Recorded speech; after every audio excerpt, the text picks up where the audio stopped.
Good morning. Today's agenda includes taking your attendance quiz and watching the eye opener. And then there are two sections that you either need to read or listen to. They are called Wake and Valentine Heart. Again, be paying attention to Junior and his character, and Rowdy as well, and add to that characterization chart. And then the last portion of the assignment today is to complete a hope and joy paragraph. And the reason for this is twofold. One, I want you to be reflecting on some things that make you happy. But two, I want you to practice that personal narrative style of writing again in a good, solid paragraph, because you will be completing your summative diary for that narrative standard on Monday. Monday. And so you can see number 4 here says writing tip sheet linked below. I do want to go over that, a couple of really important pieces. If you've been in class, my B-Day students today, we did talk about this in class, but it's always good to hear again, right? So I want to show you that first. So if you scroll down and you click on writing tips, it's going to bring you out to Google. And it's just a shared document that I have, so you guys can access it. And I do want to go over, because we're writing for two different purposes or two different styles of writing this trimester. Our first standard is that you can write narrative writing, and that's how I'm going to be assessing your paragraphing. But you are also writing academic writing, and that is very formal. And when you're writing about what you've read, we call that literary analysis.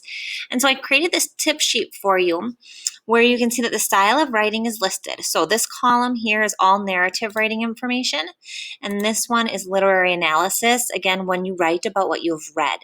So they have two very different purposes. The purpose of your narrative writing is to entertain or to tell a story. That's what you're going to be working on today and on Monday. But you've also been working on literary analysis. So for example, when you've been analyzing character. So the purpose here is to analyze and interpret the literary work. In this case, the absolutely true diary of a part-time Indian. Now, one thing that I've been writing on people's feedback over and over again is tense. Write in present tense when you're writing about literature. So when you're writing a narrative, you can choose. You might tell that in past tense, or you might have a flashback or something like that.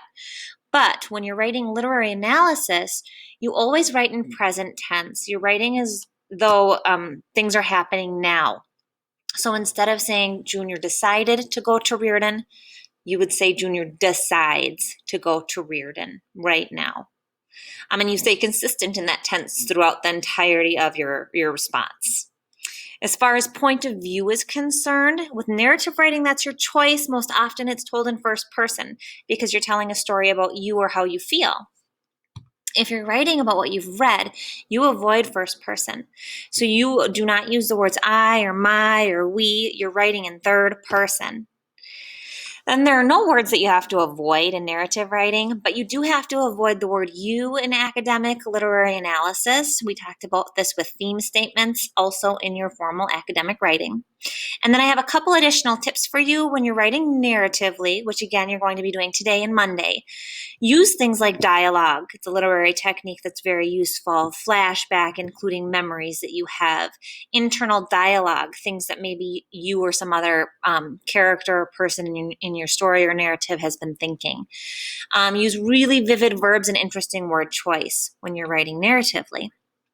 When you're writing a literary analysis, some things that you need to keep in mind, and this is the same with a narrative, you just have to, in general, capitalize your proper nouns. And the second thing with a literary analysis is that it requires you to have a very clear claim statement, which just means you have to very clearly lay out what you're trying to prove or what your argument is. And we'll talk more about that when we start writing your characterization essay. And third, you are required all the time in here at least, to provide textual evidence to support that claim, which is our ACE quotes. So this writing tip sheet is going to be very useful. Again, the two different styles of writing require very different things. Their purpose is very different, so just keep all of this in mind today and in the future as we continue to write about what we have read. So that's the first document that I wanted to point out to you. And then I want to talk to you just briefly about your assignment for today. Again, the purpose is to really review paragraphing in preparation for your first summative that's coming up on Monday. So when you click into the Hope and Joy paragraph, you are going to see there's a paragraphing rubric linked up, and there's a Hope and Joy, it's called Hope and Joy Journal. The rubric, you don't need to complete anything on this, but I do want you to check your final writing against this rubric. I'm going to show you that in a moment. First, I'm going to click on the Hope and Joy Journal, and I just want to talk through what you're expected to do. So at the top, it says, after Arnold's grandmother dies, his classmates at Reardon walk out of their classroom during a spontaneous demonstration in support of their classmate. Arnold says, it all gave me hope. It gave me a little bit of joy. And I kept trying to find the little pieces of joy in my life. That's the only way I managed to make it through all of the death and change. I made a list of the people who had given me the most joy in my life. So your job right now is to think about, reflect, and write about a time in your life that was difficult to get through in the space provided below.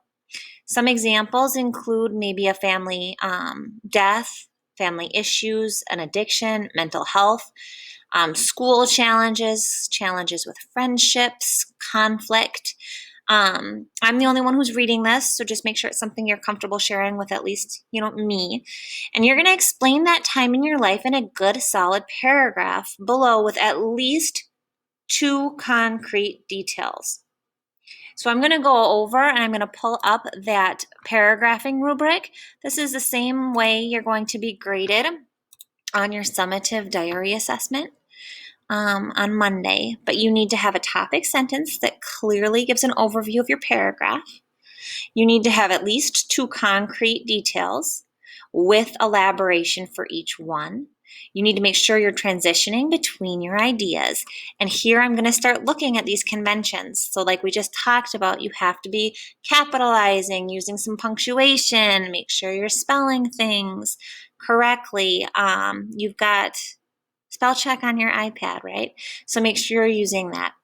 So once you're done with your Hope and Joy journal and you've written your response, I want you to go back and check it against this rubric and ask yourself, did I do this? If the answer is no, you need to go back in. You need to edit it, okay? So you get to write all about you in a narrative style. And then underneath, you get to tell me a little bit about things that you enjoy. So number 2 says, then complete the following activity listing things that give or gave you joy during that time. It's just like Arnold. So people who have given you the most joy, musicians who you enjoy, your favorite food, books, and then miscellaneous favorite things because we all have our own interests, right?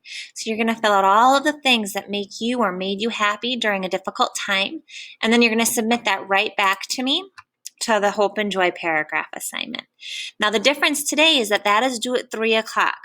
So you're turning that into me today at 3 o'clock. Okay, and I know some of you are having a hard time getting work in for some reason right now. Just stay motivated. We've got this, but you have a summative coming up, so I want you to practice. Okay, so let me know if you have any questions or concerns, and I can't wait to read your responses.